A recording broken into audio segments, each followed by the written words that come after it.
I don't wanna lose your sweetness rushing over me. Muy buenas a todos y bienvenidos a mi canal. Hoy vamos a adentrarnos en una de las series más importantes de los últimos tiempos, como lo es The Handmaid's Tale o El cuento de la criada. Una ficción que ha sobresalido y se ha diferenciado del resto de series de su generación por tener un estilo propio a la hora de contar las historias.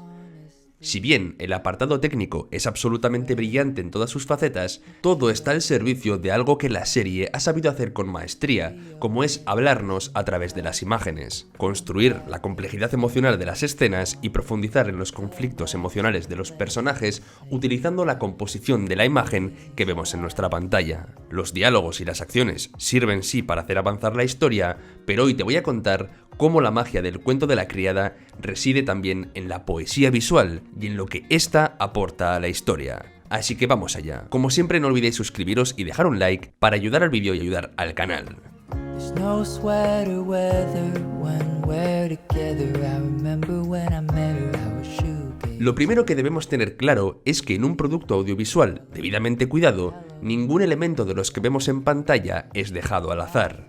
Bueno, aparte, lógicamente, de los que se cuelan por error, cosa que es bastante común y que tampoco ha de ser criticada más allá de un chascarrillo o un comentario divertido. También es cierto que en función del tipo de producción que estemos viendo, estos detalles del fondo o cosas que parecen insignificantes pueden cobrar más o menos relevancia y tener un peso mayor o menor con respecto a los eventos que están teniendo lugar. Es decir, no es igual de importante, por ejemplo, los detalles detrás del bar de la serie de Friends, que hacen quizá una función más de acompañamiento a la acción y a los diálogos, que por ejemplo la Sala del Trono de Rocadragón, en Juego de Tronos, en la que el propio espacio y su majestuosidad debe definir la personalidad de una casa de Poniente y dar personalidad a los Targaryen. Estos detalles y cómo son ubicados en el plano son claves para entender cómo las imágenes pueden estar hablándonos de una escena o pueden estar añadiendo quizá una información que enriquezca la acción principal. Rather stay with you. La forma de componer una imagen es muy importante a la hora de contar una historia y acompaña también a las distintas formas de arte visual desde sus inicios. Disciplinas como la pintura, la fotografía y después el cine han utilizado este concepto de la composición para acrecentar el impacto de lo que estamos contando. Por ejemplo, es muy habitual ver un plano contrapicado para mostrar la grandeza o el poder de un personaje, ensalzando su figura, y en cambio un plano amplio, vacío por ejemplo, en el que el personaje resulta empequeñecido para mostrar soledad o desolación. Es importante mencionar que los colores en sí mismos también llevan implícitos ciertos significados, así como los tamaños de los elementos en la escena, cómo se distribuyen, o el propio lugar en el que la cámara se coloca, o cómo la cámara se mueve mientras transcurre la escena. Como digo, estos conceptos no son nuevos, pero el cuento de la criada destaca por saber utilizarlos a su favor con una maestría absoluta. Ahora que tenemos ya ciertas ideas sobre la composición y su importancia en lo que es el plano, vamos a explorar algunos conceptos de la serie y algunas escenas puntuales para ver cómo la imagen puede servir para darnos mayor intensidad en lo que estamos viendo.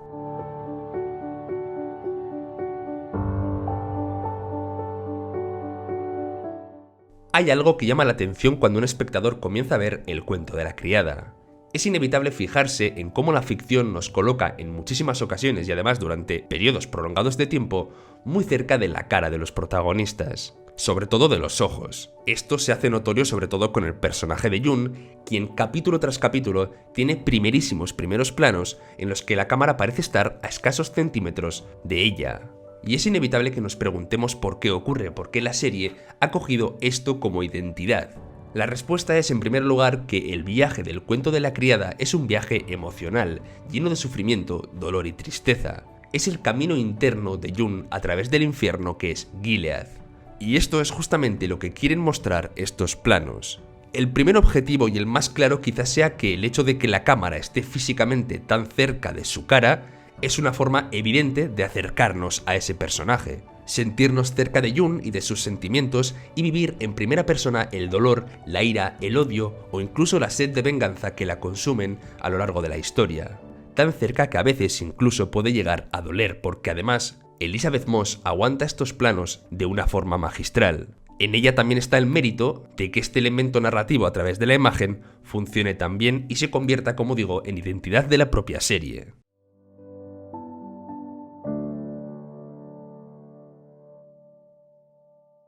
Por último, y antes de entrar con las escenas concretas que analizaremos en este vídeo, debo comentar algunas ideas que me surgen al ver la serie y que tienen mucho que ver también con la composición. Por un lado, está claro que El cuento de la criada es una serie estética. Con esto quiero decir que sí, la composición siempre ayuda a enfocar una escena, a darle intensidad, ambiente. Pero también hay ocasiones en las que esta serie compone de una forma bonita únicamente para mostrar belleza, y no siempre queriendo contar o dejar un subtexto. Pero dicho esto, también es verdad que hay 3 elementos de la composición general que me llaman bastante la atención y que, como digo, terminan de forjar esa identidad visual de la serie. La primera son los primeros planos, cosa que ya hemos mencionado. Otra, la simetría, que está absolutamente presente en toda la obra y en infinidad de planos. Y la tercera es la falta de aire cuando los personajes hablan. ¿Qué quiere decir esto último? Cuando componemos un plano en el que alguien está teniendo una conversación, el interlocutor habitualmente se coloca con un espacio en blanco o el aire de la escena por delante de la mirada. Esto permite que la escena respire y se sienta natural. Pero El cuento de la criada, igual que hacía otra serie como lo fue Mr. Robot, muchas veces elimina este aire y el interlocutor está hablando al borde del plano, dejando el aire por detrás de su mirada.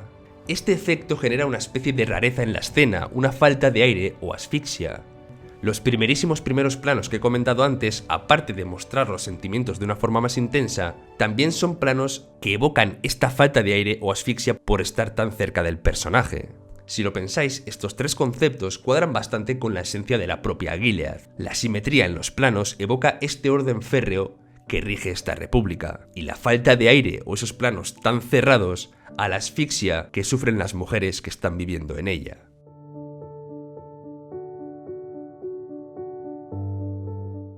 Esta escena del episodio 3 de la temporada 1 es una de mis favoritas de toda la serie. Vamos a comentar ciertos elementos clave que son muy simbólicos durante todo el transcurso de la misma. La primera idea muy clara que está reflejando esta escena es que este juicio, según Gilead, se está celebrando ante Dios. Es decir, el juez que va a dictar sentencia está delante de una ventana por la cual entra un haz muy poderoso de luz. Al juez apenas se le ve y este haz de luz quiere significar que Gilead está queriendo juzgar a esta mujer ante Dios, o ante su percepción de lo que debería ser Dios.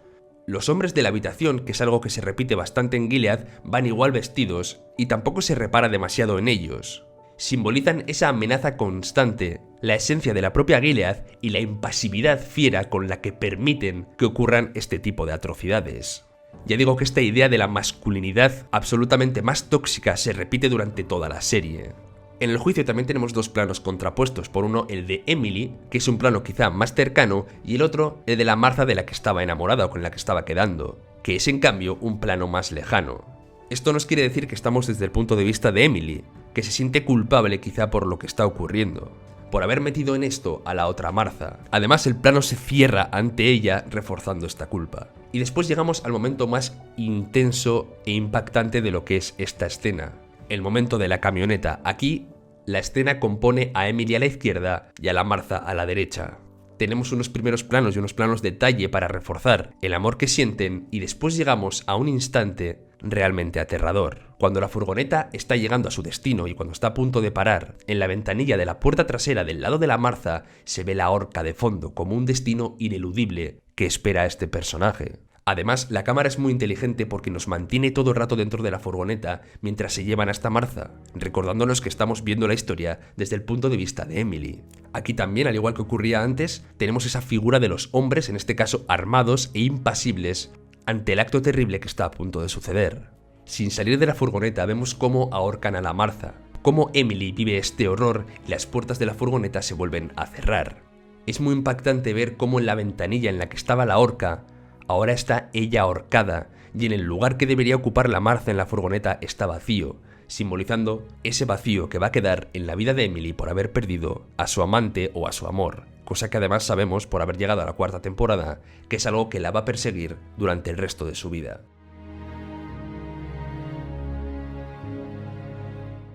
La siguiente escena que he elegido analizar es una escena del episodio 8 de la temporada 3, el momento en el que The Matthew queda expuesta por parte de June. Según arranca la escena, hay un detalle súper visual y súper metafórico en la que todas las criadas llevan un paraguas rojo. Podemos entender este paraguas como el apoyo mutuo que las criadas se dan, pero de pronto aparece de Matthew y aparece sin paraguas. Nos deja claro que ha perdido el apoyo de sus compañeras y que está sola ante la nieve y el frío que vemos en la escena, generando una total sensación de desprotección. Durante toda esta secuencia, los primeros planos de June nos muestran decisión y dureza. Sabe a lo que ha venido y sabe lo que quiere. También es muy importante cuando llegamos al supermercado un plano de tía Lidia como figura de autoridad allí, a la que rápidamente June encara de una forma desafiante. Eso es lo que ha venido a hacer y lo va a conseguir. Por encima del hombro de la figura de autoridad, June observa, en un plano muy subjetivo, cómo de Matthew va perdiendo poco a poco los papeles. Después el plano nos esconde su mirada y ella sonríe porque sabe qué es lo que va a pasar y que su plan está a punto de cumplirse. Cuando de Matthew finalmente pierde los papeles tenemos dos cosas que me han encantado. Por un lado, una cámara estática fija para June que nos da sensación de control, y después una cámara en mano muy inestable para de Matthew para representar su colapso mental.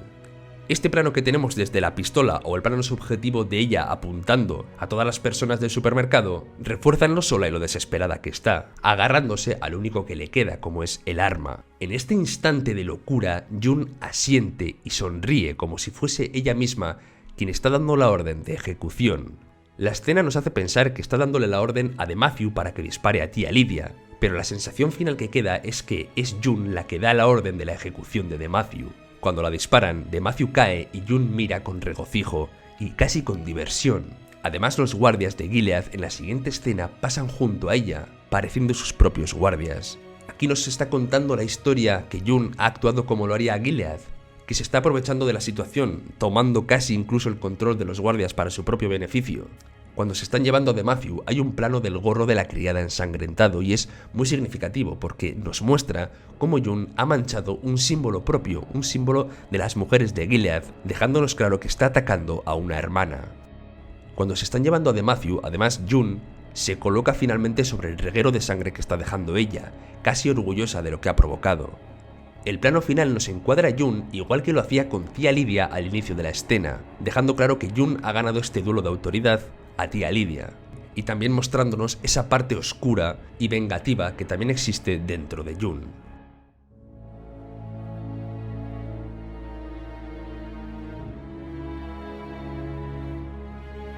Ahora vamos al episodio 11 de la temporada 3. Aquí nos ubicamos en un instante en el que June acaba de matar al comandante Winslow y tenemos seguidamente una escena en la que June despierta y un instante que representa a la perfección lo que significan las marzas y el poder que tienen. El diseño del vestuario de las marzas está hecho con tonos beiges, grises o marrones, unos tonos que no sobresalen tanto como por ejemplo el azul o el rojo, que pasan más desapercibidos en las escenas.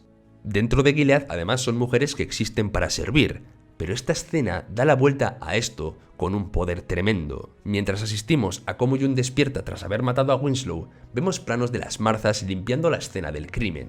Planos en los que además apenas se les ven las caras, silenciosas y pasando desapercibidas. En este caso también el color del vestuario apenas destaca con el fondo. Y esto claramente nos quiere decir que nadie las ve, que a nadie le importan, pero que están ahí, en todas las casas, hoteles y lugares, presentes. Ese es su poder, esa es su red de apoyo y es lo que están haciendo con June. Queman a Winslow como si fuera una tarea cotidiana más, hacen desaparecer el arma del crimen y la sangre de la alfombra con total profesionalidad. Viven dentro de las entrañas de Gilead, como hormigas silenciosas e inofensivas, pero esa es justamente su fuerza. De esta escena destaco también el momento en el que June abre el armario y solo tiene trajes de criada. Es un plano que también nos deja claro cómo, a pesar de todo lo que ha pasado y lo que ella está progresando, su única opción es seguir siendo una criada. Pero es verdad que la escena en la que se está vistiendo evoca también cierto poder y cierta dignidad, demostrando que aunque sí, aún de momento es su única opción, June es cada vez más poderosa o incluso peligrosa.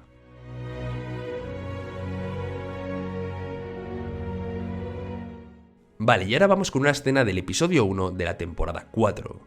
Después de haber terminado la cuarta temporada y de haber analizado unas cuantas escenas de la misma en mis reviews semanales, quiero volver a una escena concreta del primer capítulo, porque ahora, habiendo llegado al final, cobra muchísimo más sentido. Volvemos a ese momento en el que un cuchillo es el protagonista. Este cuchillo simboliza la venganza de June contra Gilead. Al principio del episodio, June arrebata este cuchillo a Esther, porque el personaje duda de si este es o no el camino. pero al final del capítulo se lo devuelve para que la adolescente pueda consumar su venganza. Viendo cómo ha transcurrido la temporada, esta escena cobra muchísima importancia porque esto era una declaración de intenciones de lo que el propio personaje de June iba a atravesar. No estaba solo dándole el cuchillo a Esther, se lo estaba dando a sí misma. Estaba entendiendo finalmente cómo funciona Gilead y la guerra en la que está metida, y se estaba dando permiso a sí misma para escuchar a su ira y descargarla de forma violenta, que es justamente lo que hace al final de esta temporada. June, entregándole el cuchillo a Esther, está aceptando el camino de la violencia como un camino legítimo, aceptando incluso su derecho a la venganza, venganza que después descargaría contra el comandante Waterford. Una escena con un simbolismo tremendo para toda la cuarta temporada y que además es un resumen muy importante de lo que veríamos después. Y hasta aquí el vídeo de hoy. Espero que hayáis disfrutado de este análisis un poquito más en profundidad de lo que ha sido la poesía visual o la forma de narrar que tiene el cuento de la criada a través de las imágenes. Ya sabéis, suscribíos para apoyar el canal y dejad un like para apoyar el vídeo. Un saludo y nos vemos dentro de poco por aquí, el canal en el que voy a hablaros también de la quinta temporada del cuento de la criada. Un saludo y hasta pronto. When the clouds break, you'll come back and I'll say it was a long wait. You'll collapse and we'll lay in the same